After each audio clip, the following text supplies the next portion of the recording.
I have to thank Eileen. I have to say that, well, that was an exceptional introduction. I might say that there was a bit of blarney in there, too. I do want to thank Eileen, not just for that, which I really, really appreciate, but we should really continue to recognize Eileen for all she's done for Irish American causes here and in Ireland. Eileen's very special. She's also a role model for both men and women in financial services, and as we celebrate Wall Street's top 50, we need to celebrate role models that show us the right way to do it with the kind of values and integrity that Eileen has. So again, thank you, Eileen. I also want to congratulate all the honorees. Frankly, it's an honor just to be among you. I did mention to Patricia, wouldn't be bad to have a few more women in that picture. Yeah, work on that. But I think it'd be great to raise a glass to all the honorees, to salute you and your achievements. Slanta. I also want to say it is impossible to come here tonight and not recognize our Patricia. It's more than high time that we say a very, very big thank you to Patricia Hardy for all she's done. So thank you. What I actually wanted to do tonight was, I'll get to it after I give you the obligatory little bit about my family, is really focus on the role of Irish women and using Patricia and Eileen as sort of inspiring role models for what Irish women can accomplish on their own, but also through the culture that supports them. They mentioned that my dad came from Cork, and I have to tell you that he in particular would be absolutely over the moon about this tonight. He loved all things Irish. And this plus that honorary degree from UCC would be sort of that's the only thing that matters to him about anything I've really accomplished. So my mom's maiden name was Connor. And so we're related to Murphy, Connor, Ahern, Dillon, Lynch. That's all part of our family. And fun fact is that my great-great-uncle, his name is Roger Connor, his parents came to the U.S., and he held the baseball record before Babe Ruth. So he's in the so one of our ancestors is in the Hall of Fame over in Cooperstown, and he holds the home run record. So, as I said, my mom's name was Connor, and when she took when she got married to my dad, she took his name, which was not very exceptional at the time. And from my perspective, it was an even trade. She went from being a Connor to a Murphy, and all things were good. Now, fast forward 27 years or so, and I got married. And as I mentioned earlier, if you heard, my husband's last name is Horniak. And I've been known as Murph pretty much all my life. And while it wasn't really considered very acceptable at the time, there was no question in my mind that I was not going to be known as Kathleen Horniak going forward.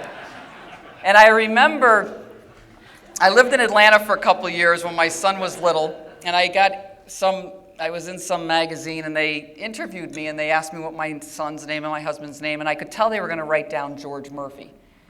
I said, no, his name's Horniak. And I said, but it's not a feminist thing, it was an Irish thing. If his name was Sullivan, it wouldn't have been a problem. And there were 5 things that my parents really instilled in all of us, and we were a very close family. One is, be a good person. And part of being a good person, and you better not lie, that was considered sort of a mortal sin. Be loyal, starting with your family. I remember very early on, my dad saying, you guys can fight as much as you want in this house, but you better stick up for your brothers and sisters when you move outside these doors. Loyalty is something that's particularly Irish and something that I didn't stop at the door of our house. It's defined my career, too, in terms of you give loyalty, you get loyalty. It's powerful in terms of what you can accomplish together. Work hard. If it's worth doing, do it well. Achieve your God-given potential. Laugh. And don't take yourself too seriously because no one else is going to, right? And then last, so this is the sixth kind of rule, which is, and you better go to Mass every Sunday. So, I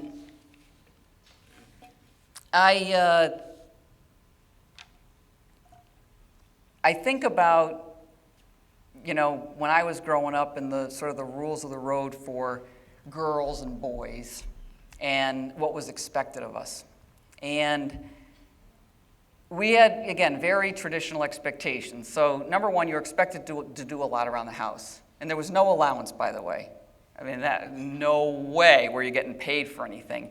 My sister and I, because we were number 2 and number 3 out of the 6 kids, we thought for a long time we were born simply to watch the youngest 3. My parents, I think, had it and just kind of went off to my older brother. Well, by the way, older brothers, sun rises and sets on the oldest son in an Irish family.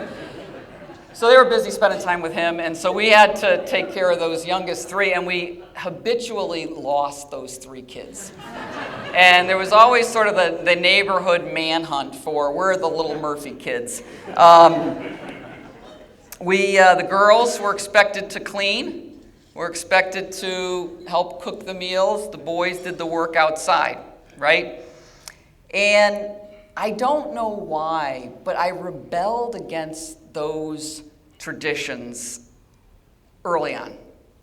And so I would remember being in the kitchen on a Sunday, and my father and my 3 brothers were all out in the family room watching football. And you'd hear them say from the family room, "Hey, Mayor, hey, Kath, can you make me a sandwich?" And I'm like, "Yeah, I'll make you a sandwich." So, like, you knew enough you would never push back on my father. But my 3 brothers, "Yeah, can you make me one too?" And so I was like, "Yeah, all right, I'll make you a sandwich." I made the sloppiest, worst kind of sandwich you can imagine. Mayo on one side sliding out, the mustard on the other. A little tilted. Here's your sandwich. And I actually wrote an entire LinkedIn post about this in terms of lessons learned about making bad sandwiches. And I joke that my poor sister, Mary Ellen, she's too nice. She never caught on. Like, she's still making sandwiches for those jerks. So you can't always confront directly, but you can kind of maneuver around and get your way and push back gently. The other was yard work. So we had some apple trees. And so my sister and I had to go out and pick up all the apples before the boys mowed the lawn. And then, when we got finished picking up the apples, and by the way, for any of you that have picked up apples, there's a lot of bees around apples. So after we finished doing that, we had to do the clipping, the hedging, right? And I'm old enough. Anyone remember those clippers that you had to do like this? Carpal tunnel syndrome, right? And I'm like, mowing the lawn seems a lot easier than that, right? Why do they get to mow the lawn, and why do we have to clean up after them, etc.? So it was sort of a proxy. It wasn't about that work. It was really more of a proxy for what are the expectations of men versus women, girls versus boys, and why are we sort of slotted into these roles? And that brings me to what I wanted to talk about today, and that is about the role of women. So I learned over time that my dad, who was a very traditional Irish Catholic guy, he really wasn't resistant to girls doing more things. He just never really was exposed to that in any meaningful way before. And once you showed him that you could do things that the boys could do, etc., he became our biggest fans. And that brings me back to people like Patricia and Eileen and so many other women from Ireland, from America, that have blazed trails. It's what is it about Irish women that allow us to take on new experiences, to push the boundaries, to dream bigger. And I do think there's something in this Irish culture, which is far from perfect, that gives us some confidence to push those boundaries. And so I did some research, and I wanted to share a couple of quotes with you. So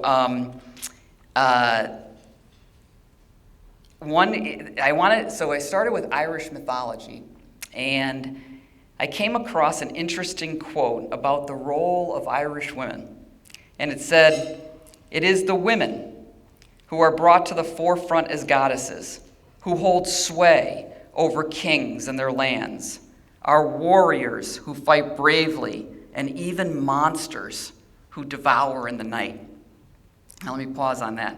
First of all, wouldn't mind a little more of that goddess treatment just going forward. But Eileen, I did, when I read this quote, I thought of you, actually. Because I thought, how many times have you or I been called a monster? But we don't do our best work at night, right? We do it during the day in the financial services industry. So that's how women were set up in Irish mythology. And then we go to the actual facts. 3 years ago, I think, Bill Clinton was in this room, being part of the Hall of Fame here, and he talked about the Declaration of Independence in Ireland back in 1916 or so. And he mentioned the sort of remarkable fact that women were mentioned 3 times in that declaration back in 1916. Now, Patricia has reminded me that since then there's been a little bit of to and fro in terms of how women are treated, and at some point women were expected to just be in the home, and so it changed back, and then it changed again in the 1970s. But again, way back when, there was a recognition of women in Irish culture. And you think about that in terms of, at least my experience, probably many of you, think about the role that women played in your families. Eileen said last year, my father thought he was in charge of the household, but everyone knew who the boss was. Women have been a source of quiet strength, of stability, of keeping Irish families grounded over time. Yes, men get a lot of the visibility, and we support Irish men and all of their contributions, but women have played that role quietly, that quiet stability that's kept Irish families going. And so when I looked at some of the facts of who women are in Irish heritage that have made such contributions, I thought I'd give you just a very small sampling. So first, Queen Maeve, excellent general who led warriors to achieve the bull from the men of Ulster, and her story was all about men and women being treated equal. Grace O'Malley, the tomboy icon, whose father told her she couldn't go on the ship with the boys on some big adventure because her hair was going to get caught in the sails. And so she cut her hair off to take sail. St. Bridget of Kildare, Ireland's only female saint, who was interested in poetry and other things, according to Kieran, but she also was a brewer, of course, in Ireland. We have Annie Russell Maunder, who actually Patricia didn't know. She graduated as the top mathematician in the late 1800s, but she couldn't get her degree, and yet was known as the Lady Computer. Maunder Miracle Crater on the moon is named after her, but it's actually in her husband's name. Kay McNulty, and I picked ones that were in science and math for obvious reasons here tonight. Kay McNulty was one of the world's first computer programmers and was an Irish woman. As I said, I mention these because these are illustrative of what Irish women can achieve and what their successors, people like Patricia, Eileen, and the other honorees in this room have achieved. And by the way, despite the fact that Ireland's had a checkered past in terms of their support of women, again, we're not perfect and we need to make more progress. It's been my personal experience, and I think the experience of many other women here, that there's something about the Irish culture, the people like my father, Eileen's father, who support their daughters and allow them to achieve something meaningful. Kieran talked earlier tonight about the importance of the role of women in financial services. Yes, it is a passion of mine because women can achieve so much more if they simply have the confidence, either as financial services as a profession or women as investors.